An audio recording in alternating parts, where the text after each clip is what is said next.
ایک چیز یہ ہمارے سماج میں پھیلی ہوئی ہے کہ محرم کے مہینے میں شادی نہیں کرنا. ارے بولو اتنے لوگ بیٹھے ہیں, کسی آدمی نے محرم کے مہینے میں شادی کی اپنے بچے بچی کی؟ ذرا ہاتھ اٹھا کے بتائیں ہم کو. ہم لوگ بھی اس کے اندر شامل ہیں. آپ یاد رکھیں. نہیں,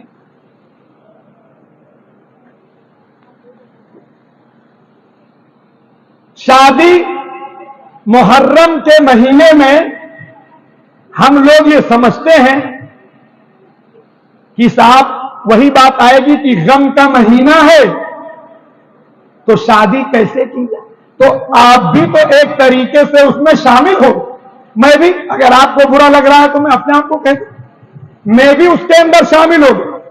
اگر غم کا مہینہ نہیں ہے تو اتنی بڑی تعداد یہاں بیٹھی ہے, اس میں سے کسی نے اس مہینے میں شادی کیوں نہیں کی؟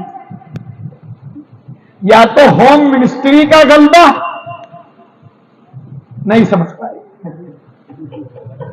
نہیں سمجھ پائے, یا تو ہماری گھر کی مستورات جو پیچھے سے ہمیں پش کرتی آئی ہیں, یا تو ان کی رضامندی نہیں ہے. اگر آپ راضی ہیں, اور اگر آپ اور وہ دونوں لوگ راضی ہیں تو کی کیوں نہیں؟ ٹھیک ہے, میں نہیں کہتا ہوں کہ آپ اسی مہینے میں کیجئے, لیکن جیسے آدمی محرم سفر میں کرتا ہے اور رجب میں کرتا ہے اور شعبان میں کرتا ہے, تو کسی کا ایڈجسٹمنٹ اس مہینے میں کیوں نہیں ہوا؟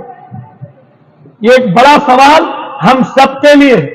آپ یاد رکھیے, جو غم کا مہینے کی وجہ سے یا یہ ہمارے دماغ میں بیٹھا ہوا ہے کہ شاید اس مہینے میں شادی کرنے سے شادی میں نعوذ باللہ برکت نہیں ہوگی, شادی میں جو ہے وہ تال میل نہیں بیٹھے گا, کھٹپٹ ہو جائے گی, یہ دل و دماغ میں ہمارے اور آپ کے کسی حصے میں, اور اگر آپ کے نہیں تو آپ کی شریک حیات کے کسی حصے میں بیٹھا ہوا.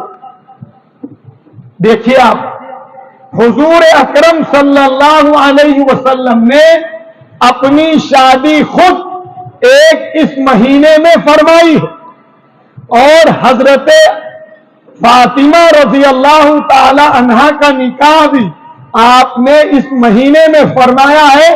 یہ بات صاف کرنے کے لیے کہ اس مہینے میں شادی کرنا کوئی بے برکتی کی اور بے رحمتی کی اور اختلاف مول لینے کی چیز نہیں ہے.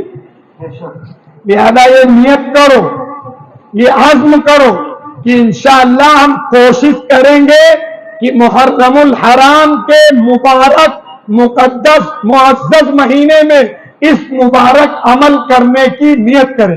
کرو گے انشاءاللہ؟ کون کون کرے گا بتاؤ ذرا, ہاتھ اٹھاؤ دیکھیں.